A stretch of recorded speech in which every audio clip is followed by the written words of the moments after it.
Hello everyone, welcome back to my channel. आज हम discuss करेंगे चेस्ट ट्यूब्स के बारे में। Chest tube NCLEX point of view से बहुत ही इंपॉर्टेंट टॉपिक है, क्योंकि एनक्लेक्स में एक पोर्शन होता है जिसमें आपको प्रोसीजर बेस्ड क्वेश्चन आते हैं and chest tube is one of them. But unfortunately most of the student को चेस्ट ट्यूब के बारे में एग्जैक्टली पता नहीं होता, जिनकी वजह से उनके वो क्वेश्चन गलत हो जाते हैं। आज मैं आपको डिटेल में चेस्ट ट्यूब के बारे में, चेस्ट ट्यूब के पर्पस, चेस्ट ट्यूब के चैम्बर्स और उन चैम्बर्स के कैरेक्टरिस्टिक फीचर्स के बारे में बताऊंगा।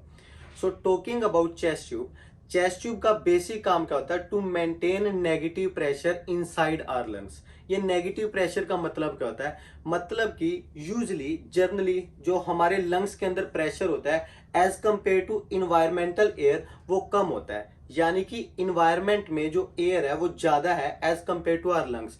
मैं कब तक इनहेल कर पाऊंगा? जब तक कि वो बराबर नहीं हो जाती। Right now I can not inhale more than that. इसका मतलब क्या? जितनी इन्वायरमेंट में एयर का प्रेशर था, अब मेरे लंग्स के अंदर भी उतना प्रेशर हो चुका है। अब अगर मुझे फर्दर इनहेल करना है, firstly I have to exhale. मुझे अपने लंग्स में वापस से नेगेटिव प्रेशर बनाना पड़ेगा, तभी मैं इनहेल कर पाऊंगा। अब चेस्ट ट्यूब का काम भी क्या होता है? पेशेंट के लंग्स के अंदर नेगेटिव प्रेशर को मेंटेन करना। फॉर एग्जाम्पल, अगर किसी इंसान को यहाँ पर कोई नाइफ लग जाए, कोई ब्लंट इंजरी हो जाए, किसी भी तरह की चोट लग जाए, तो हमारे जो इंसान है उसका क्या होगा? कोई भी इंजरी की वजह से होल क्रिएट हो जाएगा। अब होल क्रिएट होने की वजह से क्या होगा? पेशेंट सांस लेगा, जब भी सांस लेगा यहां से तो एयर एंटर होगी, तो इस होल से भी एयर एंटर होगी। अगर इस होल से एयर एंटर होगी तो वो एयर क्या करेगी? हमारे प्लूरल स्पेस में जाएगी और लंग्स के ऊपर प्रेशर डालेगी। ये एयर लंग्स के अंदर नहीं जाएगी, प्लूरल स्पेस में जाएगी और लंग्स के ऊपर प्रेशर डालेगी। इसकी वजह से क्या होता है? हमारे प्लूरल स्पेस में पॉजिटिव प्रेशर क्रिएट हो जाता है, जो कि लंग्स को क्या करता है? कोलैप्स करता है। अगर लंग्स कोलैप्स हो जाएं तो पेशेंट कैन नॉट इनहेल और एक्सेल। पेशेंट अच्छे से सांस ही नहीं ले पाएगा। तो इस कंडीशन में हम क्या करते हैं? पर्सन को चेस्ट ट्यूब लगा देते हैं। चेस्ट ट्यूब क्या करती है? नेगेटिव प्रेशर क्रिएट करती है, सक्शन कर लेती है, सारी की सारी एयर को सोख लेती है। जो हमारे घर में भी सक्शन काइंड ऑफ होता है ना, तो ये चेस्ट ट्यूब क्या करती है? सक्शन करती है, सारी एयर को सक कर लेती है टू मेंटेन नेगेटिव प्रेशर। ये सारी की सारी एयर क्या हो जाएगी? वापस बाहर चली जाएगी। ठीक है जी, जिसकी वजह से पेशेंट कैन इनहेल प्रॉपरली। सो हमारी चेस्ट ट्यूब का काम क्या होता है? It maintain negative pressure inside the lungs. अब ये चेस्ट ट्यूब दो तरह की होती है, दो पर्पस के लिए होती है बेसिकली। टू रिमूव एयर, जिसको बोलते हैं pneumothorax chest tube. To remove water या फ्लूइड, उसको बोलते हैं hemothorax chest tube. Pneumothorax is a condition in which air filled inside the lungs. तो जो एयर को रिमूव करने के लिए चेस्ट ट्यूब होती है उसको बोलते हैं pneumothorax chest tube. Hemothorax is a condition in which fluid और blood filled inside the lungs. तो जो ब्लड या फ्लूइड को रिमूव करने के लिए होती है उसको बोलते हैं hemothorax chest tube. Now talking about the most important part, जहां से सबसे ज्यादा क्वेश्चन आते हैं और बच्चे सबसे ज्यादा कंफ्यूज हो जाते हैं इन्हीं क्वेश्चन पे। Chambers of chest tube. We have 3 chambers in chest tube. First chamber is suction control chamber, second one is water seal and air leak monitor chamber, third chamber is collection chamber. अगर आपने इन chambers की functioning को समझ लिया तो 100% आपके chest tube के ऊपर क्वेश्चन सही होंगे। सो मेक श्योर करना इन चैम्बर की फंक्शनिंग को अच्छे से समझना। Talking about the first chamber, जिसको बोलते हैं सक्शन कंट्रोल चैम्बर, नाम से क्लियर है इसका काम क्या है? सक्शन को कंट्रोल करना। अब पहली चीज आपको इस चैम्बर के साथ पता होनी चाहिए, this chamber is use to remove air. इसका काम क्या है? सिर्फ नीमोथोरेक्स में काम करना। नीमोथोरेक्स क्या होता है? Air filled inside the lungs. तो ये चैम्बर कब काम में आएगा? जब हमें एयर को रिमूव करना है। इस चीज को बस याद रखना, this chamber is use to remove air only. अब इस चैम्बर में एक्सपेक्टेड क्या है? फॉर एग्जांपल ये कुछ इस तरह से चैम्बर होगा जी, ठीक है। इस चैम्बर के अंदर थोड़ा सा फ्लूइड फील होता है, हम पहले से पानी भर के रखते हैं, नॉर्मल सलाइन होता है। अब अगर मेरे को चेस्ट ट्यूब लगी है, मेरे को नीमोथोरेक्स हो गया है, मतलब कि मेरी लंग्स के अंदर एयर फील हो गया है, तो वो कैसे निकालेंगे?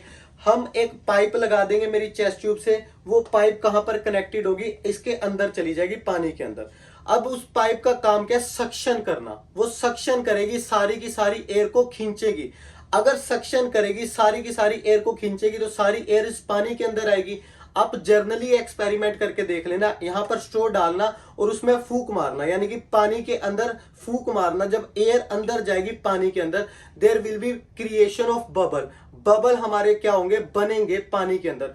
सो इस चैम्बर का कैरेक्टरिस्टिक फीचर क्या है, there is continuous gentle bubbling. हमेशा याद रखना, आपसे पूछा जाएगा कि patient is having pneumothorax chest tube, suction control chamber में क्या होना चाहिए, there should be continuous gentle bubbling. अब इस बबलिंग का मतलब क्या है, मेरी इस चैम्बर के साथ चेस्ट ट्यूब कनेक्टेड है, मतलब कि हवा आ रही है, सारी की सारी सक्शन हो रही है, जो एयर फिल हो चुकी है वो इस चैम्बर के अंदर जा रही है। और अगर पानी के अंदर हवा जाएगी तो बबल्स क्रिएट होंगे ना, बट मेक श्योर करना only continuous bubble is right answer. No vigorous bubble, no intermittent bubble. Vigorous bubbles का मतलब क्या, बहुत तेज तेज बबल क्रिएट होना, means suction pressure is too high, nurse have to immediately report SCP. अगर intermittent bubbles है, मतलब कभी कभी बबल क्रिएट हो रहे हैं, means suction pressure is too low, उस कंडीशन में भी नर्स क्या करेगी, एससीपी को रिपोर्ट करेगी। सो अगर हमारे पास एग्जाम में क्वेश्चन आए, patient is having pneumothorax chest tube, नीमोथोरेक्स का मतलब क्या होता है, air field in the lungs, ठीक है जी, उसके लिए एयर को रिमूव करने के लिए चेस्ट ट्यूब लगी है। थिंक अबाउट, वो किस चैम्बर की बात कर रहा है, अपने आप ही सोच लेना, सक्शन कंट्रोल चैम्बर की बात हो रही है। तो उस कंडीशन में अगर हमारे पास है patient is having vigorous bubbling, nurse क्या करेगी, vigorous bubbling is not at all expected, nurse will call SCP. अगर हमारे पास है patient is having intermittent bubbling, intermittent bubbling is not at all expected, nurse will call SCP. कौन सी bubbling expected है, continuous gentle bubbling is expected, ठीक है जी। That is the most important part. अगर आपको चैम्बर्स का समझ आ गया ना कि उनके कैरेक्टरिस्टिक फीचर क्या है, तो आप 100% क्वेश्चन को सही कर पाओगे। Now talking about the second chamber, जिसको क्या बोलते हैं, water seal air leak monitor chamber.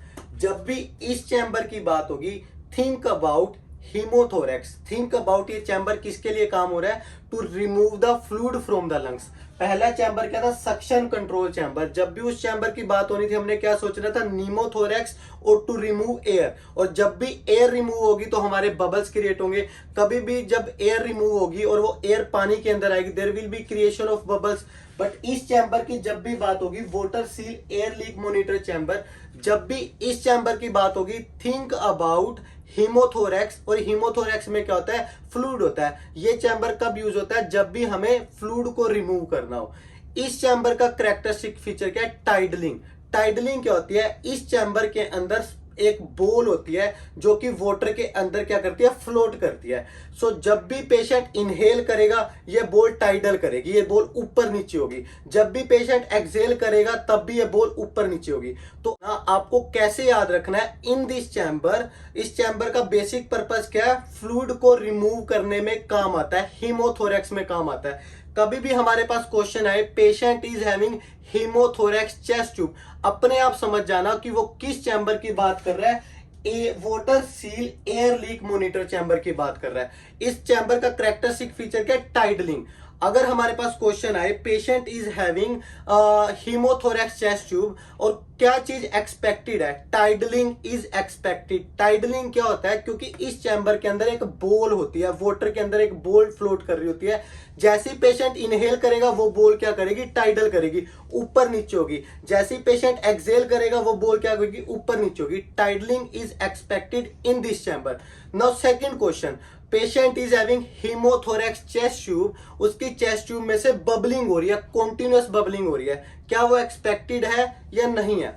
The answer is, in this chamber continuous bubbling is never ever expected. मैं इस चीज को कैसे याद रखता हूं, फॉर एग्जाम्पल, आप एक ग्रोसरी स्टोर पर गए और वहां पर जाके आपने एक कोक की बोतल ली। अगर उस कोक की बोतल से जब आपने खरीदी, वहां उसके अंदर से बबल्स क्रिएट हो रहे हो, लगातार वहां से बबल्स बन रहे हैं बोतल के अंदर, तो क्या आप उस बोतल को लोगे, नो आप नहीं लोगे। आप ओनर को क्या बोलोगे, इस बोतल की सील में ब्रेकेज है, क्योंकि जब सील टूटी होगी बोतल की तब उसमें से बबल क्रिएट होते हैं। And this chamber is water seal chamber. ये सील चैम्बर होता है, ये हमेशा सील के साथ होता है चैम्बर। सो अगर इस चैम्बर के अंदर कॉन्टिन्यूअस बबल आ रहे हैं, what that mean is there is breakage in the seal. आपने कैसे याद रखना है, नाम से ही पता चल जाता है, water seal chamber. Coca Cola की बोतल सील है तो उसमें कोई बबल क्रिएट नहीं होंगे, बट जैसे आप थोड़ा सा सील तोड़ते हो एकदम से बबल बनते हैं। सो जैसे ही सील ब्रेक होगी there is generation of bubbles, bubbles बनेंगे। बट ये चैम्बर क्या है, सील चैम्बर है। इसके अंदर सील कोका कोला की बोतल में तो कभी भी बबल्स नहीं ना बन सकते, इस चैम्बर के अंदर कभी भी कॉन्टिन्यूअस बबल्स नहीं बनेंगे। इंटरमिटेंट बबल्स आर ओके, कभी कभी कोई बबल आ रहा है दैट इज ओके। बट अगर हमारे पास एग्जाम में क्वेश्चन है patient is having water seal chamber, उसमें कॉन्टिन्यूअस बबल आ रहे हैं, नर्स क्या करेगी, nurse will immediately inform SCP. आपने देखा दोनों का काम उल्टा फुल्टा है। सक्शन कंट्रोल चैम्बर में क्या था, कॉन्टिन्यूअस बबल होने चाहिए थे। क्यों होने चाहिए थे, क्योंकि उसमें से एयर रिमूव हो रही थी। जब भी एयर रिमूव होगी और वो हवा पानी के अंदर आएगी तो बबल क्रिएट होंगे। continuous bubbling was good expected in suction control chamber। Vigorous bubbling नहीं होनी चाहिए थी, प्रेशर बहुत ज्यादा था। इंटरमिटेंट बबलिंग नहीं होनी चाहिए थी, प्रेशर बहुत कम था। But water seal air leak monitor chamber के अंदर कभी भी हमारी कॉन्टिन्यूअस बबलिंग नहीं होनी चाहिए। इसका मतलब क्या, जो सील है वो टूट चुकी है जिसकी वजह से पानी के साथ साथ अब एयर भी आ रही है, एयर इन्वायरमेंटल एयर इस चैम्बर के अंदर आ रही है जिसकी वजह से बबल क्रिएट हो रहे हैं। सो continuous bubbling is never ever expected, intermittent is okay। तो आपको मेक श्योर करना है, अगर एग्जामिनर ने दिया हुआ है patient is having hemothorax chest tube, उसको क्या हो रही है, कॉन्टिन्यूअस बबलिंग हो रही है, nurse will immediately report SCP. But अगर वहां पर दिया हुआ है patient is having hemothorax chest tube, उसको इंटरमिटेंट बबलिंग हो रही है, दैट इज ओके, ठीक है, हमें कोई ज्यादा प्रॉब्लम नहीं है इंटरमिटेंट बबलिंग के साथ। बट व्हाट अबाउट टाइडलिंग, अगर हमारे पास एग्जाम में क्वेश्चन आए patient is having hemothorax chest tube, hemo से समझ जाना किस चैम्बर की बात कर रहा है, वो water seal air leak monitor chamber की बात कर रहा है। उसमें एक्सपेक्टेड क्या था, टाइडलिंग होनी चाहिए थी, वो बोल ऊपर नीचे होनी चाहिए थी। बट अगर हमारे पास ऑप्शन क्वेश्चन में आया पेशेंट इज हैविंग नो टाइडलिंग, तो फिर नर्स क्या करेगी, नर्स विल, दो चीजें हो सकती है अगर टाइडलिंग ना हो, आइदर तो लंग्स फुली री एक्सपेंड हो गए, ठीक हो चुके हैं, तब टाइडलिंग बंद होगी, या फिर there should be any kinks और clot formation inside the tube. तो नर्स सबसे पहले क्या करेगी, असेस करेगी फॉर किंक्स, ठीक है जी, नर्स सबसे पहले किंग्स को असेस करेगी, फॉलोड बाय क्लोट्स को देखेगी। क्योंकि अगर पेशेंट की टाइडलिंग नहीं हो रही, मतलब कि there should be kinks in the tube, वो मुड़ चुकी है या फिर उसके क्लोट हो गया जिसकी वजह से अब पानी नहीं आ रहा, टाइडलिंग नहीं हो पा रही।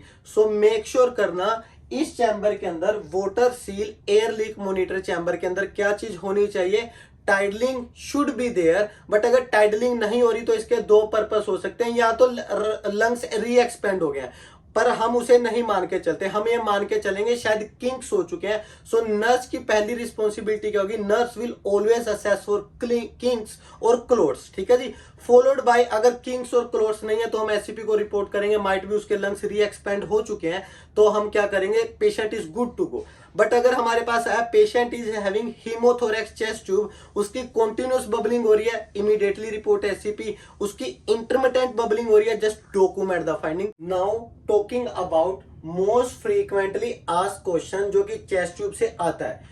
फॉर एग्जाम्पल आपको एग्जामिनर ने क्वेश्चन दिया patient with hemothorax chest tube, what will nurse report. हीमोथोरेक्स chest tube, आपने सबसे पहले देखना है कि वो किस चेस्ट ट्यूब की बात कर रहा है।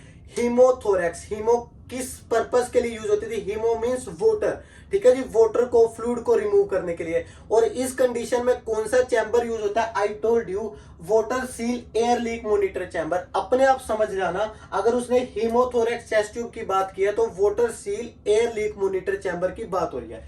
सो क्वेश्चन क्या, patient with hemothorax chest tube, what will nurse report, nurse क्या चीज को रिपोर्ट करेगी। ऑब्वियसली रिपोर्ट हम किस चीज को करते हैं, जो कि एबनॉर्मल फाइंडिंग होती है। सो पहला ऑप्शन देखते हैं, option 1 is chest tube is not bubbling. अपने आप से मैं पहले आपको एक गोल्डन रूल बता दूं, before looking at the question, इस केस में अपने आप से हीमोथोरेक्स का पर्पस पूछना है। हीमोथोरेक्स चेस्ट ट्यूब होती किसके लिए है? तो हीमोथोरेक्स चेस्ट ट्यूब होती है टू रिमूव वाटर, है ना, वाटर को रिमूव करने के लिए होती है। क्या option number 1, chest tube is not bubbling, क्या इस चेस्ट ट्यूब का, इस चैम्बर का फीचर है bubbling?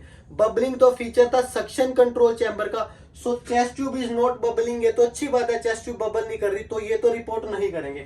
Chest tube drain 500 ml, sorry 300 ml इन 5 आवर्स, 300 ml 5 आवर्स में क्या किया? ड्रेन किया। अब अपने आप से पर्पस पूछना है कि इस चैम्बर का काम क्या था? ऑब्वियसली फ्लूइड को ड्रेन करना, अच्छी बात है ना, फ्लूइड को ड्रेन कर रही है, सो ये भी चीज रिपोर्ट नहीं करेंगे।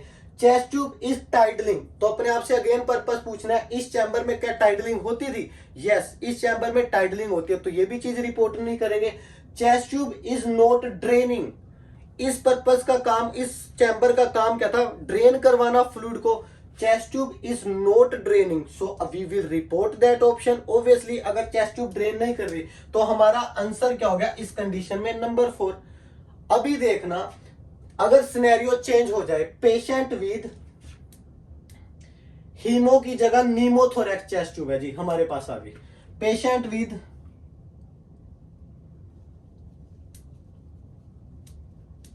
नीमोथोरेक्स चेस्ट ट्यूब, ठीक है जी। पेशेंट को अब नाम से ही समझ जाना, नीमोथोरेक्स किसके लिए होती है? टू रिमूव एयर, और एयर को रिमूव करने के लिए किस चैम्बर की बात होती है? सक्शन कंट्रोल चैम्बर की। सो सबसे पहले हमने तो ये देखना है हीमोथोरेक्स चेस्ट ट्यूब की बात हो रही है, नीमोथोरेक्स।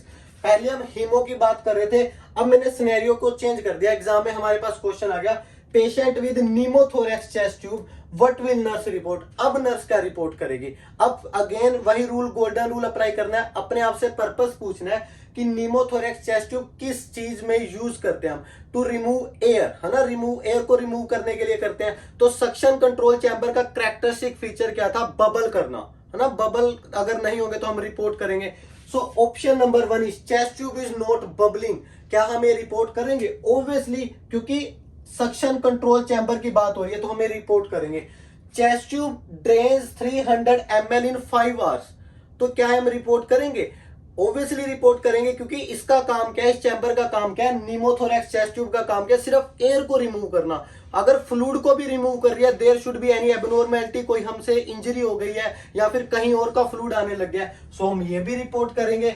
Followed by chest tube is tidaling, chest tube tidal कर रही है, क्या सक्शन कंट्रोल चैम्बर में टाइडलिंग हो रही थी? इस चैम्बर के अंदर तो कोई बोल है नहीं, इसमें कोई टाइडलिंग नहीं होती, हम ये भी रिपोर्ट करेंगे। दूसरे सिनेरियो में chest tube is not draining, ये तो अच्छी बात है, इस चैम्बर में तो ड्रेनिंग होती नहीं है। सो इस चीज को छोड़कर बाकी सारी option number 1, option number 2, option number 3 हम तीनों रिपोर्ट करेंगे। जब हम बात कर रहे थे हीमोथोरेक्स चेस्ट ट्यूब की, जो उस टाइम पर आंसर था नीमोथोरेक्स चेस्ट ट्यूब में, वो ऑप्शन भी नहीं बचा, समझ रहे हो? सो ये सबसे इंपॉर्टेंट चीज है, जब तक आपको पर्पस नहीं पता ना, जब तक आपको ये नहीं पता कि उस चेस्ट ट्यूब का पर्पस क्या है, तब तक आप सही आंसर नहीं लगा पाओगे। हीमोथोरेक्स चेस्ट ट्यूब का पर्पस क्या था? फ्लूइड को रिमूव करना। फ्लूइड रिमूव नहीं हो रहा था, हमने रिपोर्ट किया। नीमोथोरेक्स चेस्ट ट्यूब का काम क्या था? एयर को रिमूव करना। एयर जब रिमूव होती है, बबल्स होते हैं, बबल्स नहीं थे तो अपन ने रिपोर्ट किया।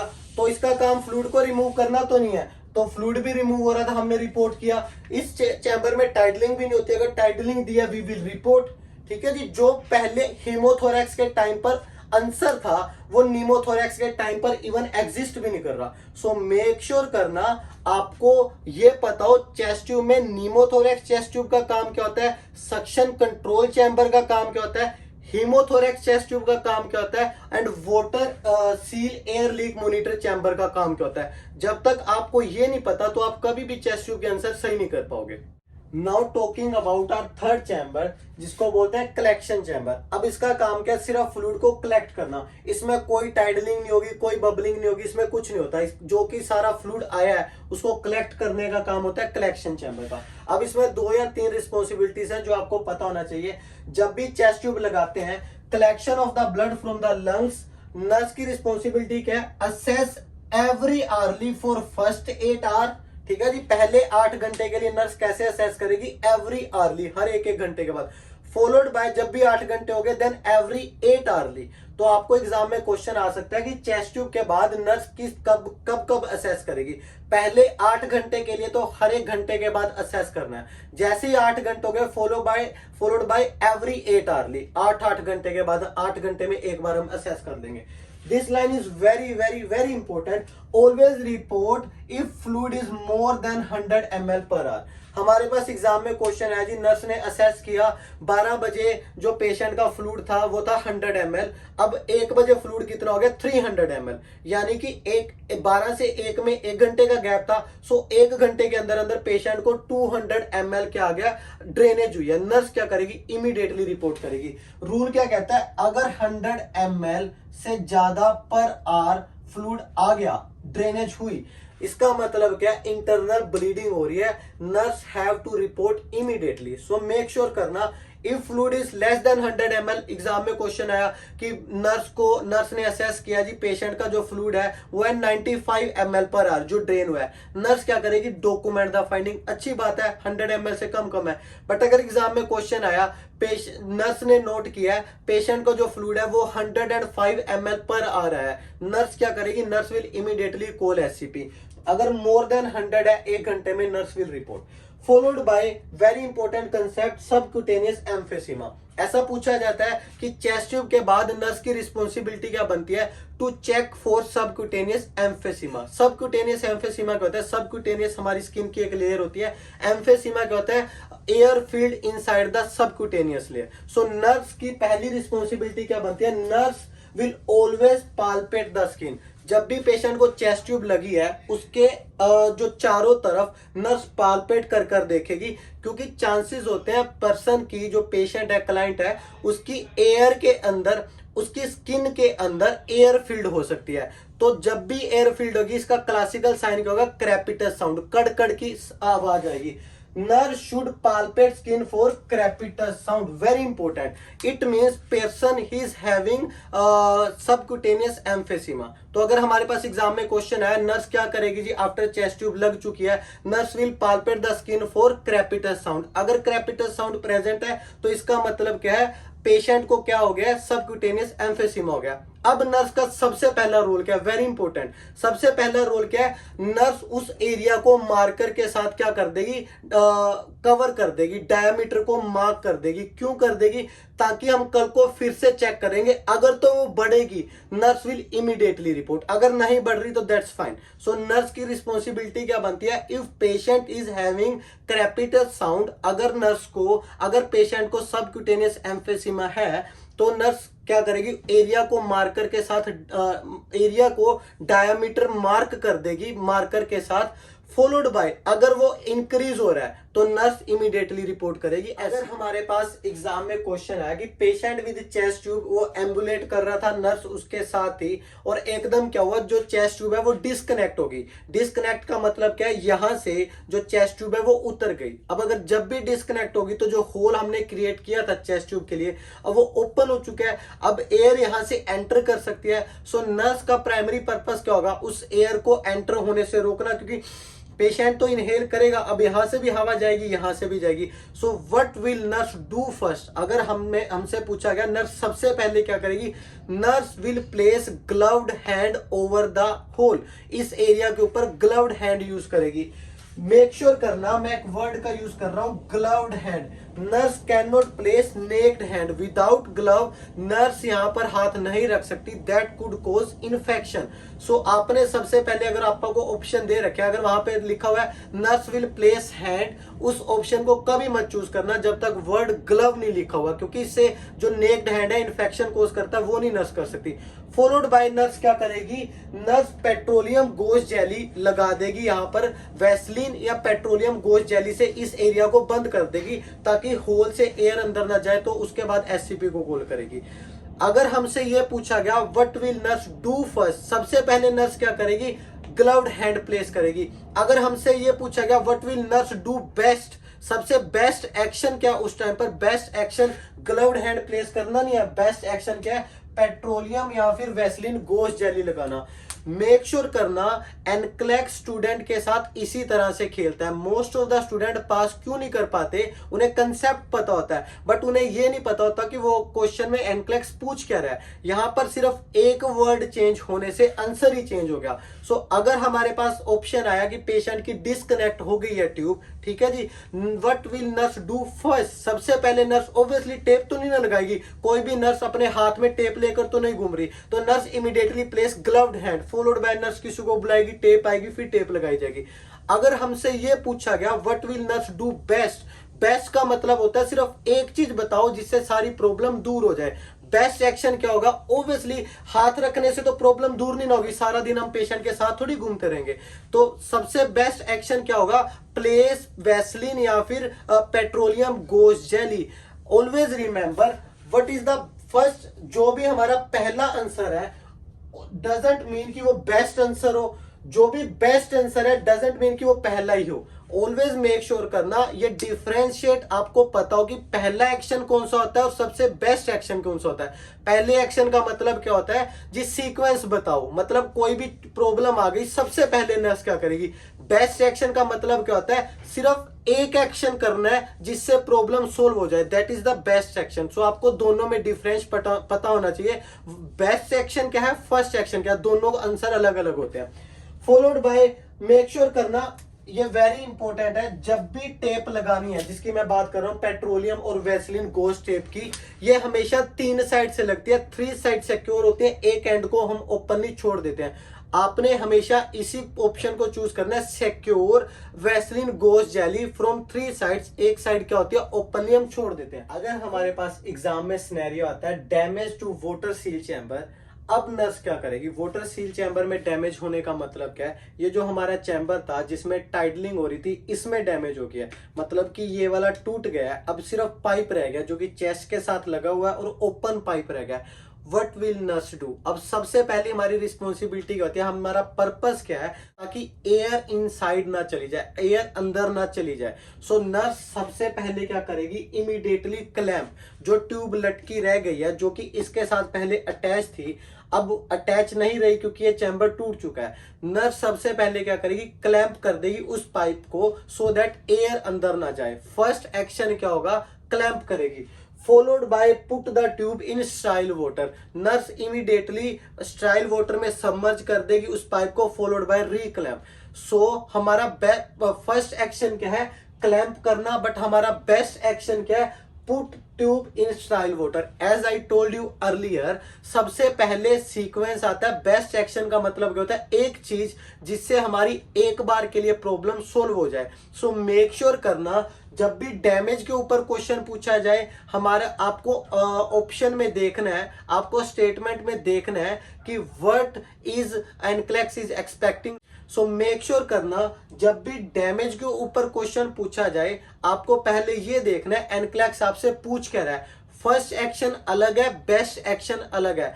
फर्स्ट एक्शन क्या होगा, क्लैंप करना, बट उन्होंने पूछा है damage to the water seal chamber, what is the best action done by the nurse. Best action होता है एक काम बताओ जिससे हमारी प्रॉब्लम सोल्व हो जाए, तो वो किससे सोल्व होगी, पुट द पाइप, जो कि पाइप लटका रह गया, इन द स्टाइल वाटर, ठीक है जी, उसमें डाल देना है। फॉलोड बाय, अगर क्लैंप करना है, क्लैंप का रूल है चेस्ट ट्यूब के साथ, nurse can not clamp more than 15 second without physician order, ठीक है। ये वैसे जर्नल क्वेश्चन भी आता है, आप किस किस कंडीशन में क्लैंप कर सकते हैं। We can not clamp chest tube except this condition. आपको एग्जाम में क्वेश्चन आता है, patient is transporting, while transporting nurse ने किस चीज का ध्यान रखना, उसमें एक ऑप्शन रखा दिया होगा clamp the chest tube. No, nurse can not clamp the chest tube, ये इमरजेंसी कंडीशन है, सिर्फ इसी कंडीशन में हम चेस्ट ट्यूब को क्लैंप कर सकते हैं, वो भी that should be not more than 15 second, हम कभी भी क्लैंप नहीं कर सकते। फॉलोड बाय, आपको क्वेश्चन पूछा जाता है एग्जाम में, चेस्ट ट्यूब और थोरैकोसेंटेसिस में किस में ज्यादा रिस्क होता है इन्फेक्शन होने का। अब थोरैकोसेंटेसिस क्या है, सेम वही पर्पस होता है, हम इंजेक्शन अंदर डालते हैं, या तो एयर को रिमूव करते हैं या फ्लूइड को रिमूव करते हैं थोरैकोसेंटेसिस में।